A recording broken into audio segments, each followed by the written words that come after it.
जय श्री कृष्णा दोस्तों। आज मैं आपको होली की कुछ कहानियां सुनाने जा रही हूं। अगर आपको ये वीडियो पसंद आए तो कमेंट बॉक्स में कमेंट करके जरूर बताइए। होलिका दहन से जुड़ी पहली कहानी। हिरण्यकश्यप राक्षसों के राजा थे। उनका पुत्र प्रहलाद भगवान विष्णु का परम भक्त था। राजा हिरण्यकश्यप भगवान विष्णु को अपना शत्रु मानता था। जब उसे पता चला कि प्रहलाद विष्णु भक्त है तो उसने प्रहलाद को रोकने की कोशिश की, लेकिन प्रहलाद के न मानने पर हिरण्यकश्यप प्रहलाद को यातनाएं देने लगा। हिरण्यकश्यप ने प्रहलाद को पहाड़ से नीचे गिराया, हाथी के पैरों से कुचलने की कोशिश की, लेकिन भगवान विष्णु की कृपा से प्रहलाद बच गया। हिरण्यकश्यप की होलिका नाम की एक बहन थी।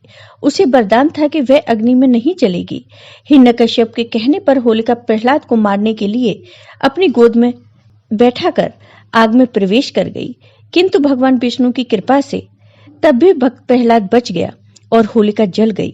तभी से बुराई पर अच्छाई की जीत के रूप में होलिका दहन होने लगा और ये त्योहार मनाया जाने लगा। भगवान शिव और कामदेव की कहानी। इंद्र ने कामदेव को भगवान शिव की तपस्या भंग करने का आदेश दिया। कामदेव ने उसी समय बसंत को याद किया और अपनी माया से बसंत का प्रभाव फैलाया। इससे सारे जगत के प्राणी काम मोहित हो गए। कामदेव का शिव को मोहित करने का यह प्रयास होली तक चला। होली के दिन भगवान शिव की तपस्या भंग हुई। उन्होंने रोष में आकर कामदेव को भस्म कर दिया तथा यह संदेश दिया, होली पर काम, मोह, इच्छा, लालच, धन, मद इनको अपने पर हावी न होने दें। तब से ही होली पर बसंत उत्सव एवं होली जलाने की परंपरा प्रारंभ हुई। इस घटना के बाद भगवान शिव ने माता पार्वती से विवाह की सहमति दी, जिससे सभी देवी देवताओं, शिवगणों, मनुष्यों में हर्षोल्लास फैल गया। उन्होंने एक दूसरे पर रंग गुलाल उड़ाकर जोरदार उत्सव मनाया, जो आज होली के रूप में घर घर मनाया जाता है। राजा रघु और डुंडा नाम की राक्षसी की कहानी।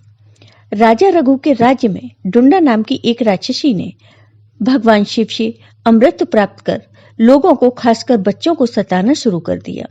भयभीत प्रजा ने अपनी पीड़ा राजा रघु को बताई। तब राजा रघु के पूछने पर महर्षि वशिष्ठ ने बताया कि शिव के वरदान के प्रभाव से उस राक्षसी की देवता, मनुष्य, अस्त्र शस्त्र या ठंड, गर्मी या बारिश से मृत्यु संभव नहीं है, किंतु शिव ने यह भी कहा है कि खेलते हुए बच्चों का शोरगुल, हुड़दंग उसकी मृत्यु का कारण बन सकता है।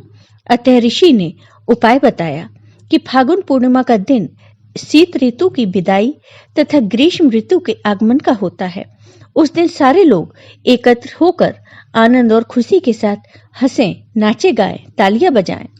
छोटे बच्चे निकलकर शोर मचाएं, लकड़ियां, घास, उपले आदि इकट्ठा कर मंत्र बोलकर उनमें आग जलाएं, अग्नि की परिक्रमा करें, वह उसमें होम करें। राजा द्वारा प्रजा के साथ इन सब क्रियाओं को करने पर अंततः डुंडा नामक राक्षसी का अंत हुआ। इस प्रकार बच्चों पर से राक्षसी बाधा तथा प्रजा के भय का निवारण हुआ। यह दिन ही होलिका तथा कालांतर में होली के नाम से लोकप्रिय हुआ। भगवान कृष्ण और पूतना की कहानी। होलिका भगवान श्री कृष्ण से गहरा रिश्ता है। जहां इस त्योहार को राधा कृष्ण के प्रेम के प्रतीक के तौर पर देखा जाता है, वहीं पौराणिक कथा के अनुसार जब कंस को श्री कृष्ण के गोकुल में होने का पता चला तो उसने पूतना नामक राक्षसी को गोकुल में जन्म लेने वाले हर बच्चे को मारने के लिए भेजा। पूतना को स्तनपान के बहाने शिशुओं को विषपान कराना था, लेकिन भगवान कृष्ण उसकी सच्चाई को समझ गए। उन्होंने दुग्ध पान करते समय ही पूतना का वध कर दिया। कहा जाता है कि तभी से होली पर्व मनाने की मान्यता शुरू हुई। भगवान श्री कृष्ण ने पूतना नामक राक्षसी का इसी दिन वध किया था। इसी खुशी में गोपियों ने उनके साथ होली खेली थी। तो दोस्तों, कैसी लगी आपको ये कहानियां? अगर आपको ये कहानियां पसंद आई हो तो लाइक कीजिए, शेयर कीजिए और मेरे चैनल को सब्सक्राइब कीजिए। साथ ही बेल आइकॉन पर क्लिक जरूर कीजिए, जिससे हमारे वीडियो के नोटिफिकेशन आपको मिलते रहें। धन्यवाद दोस्तों।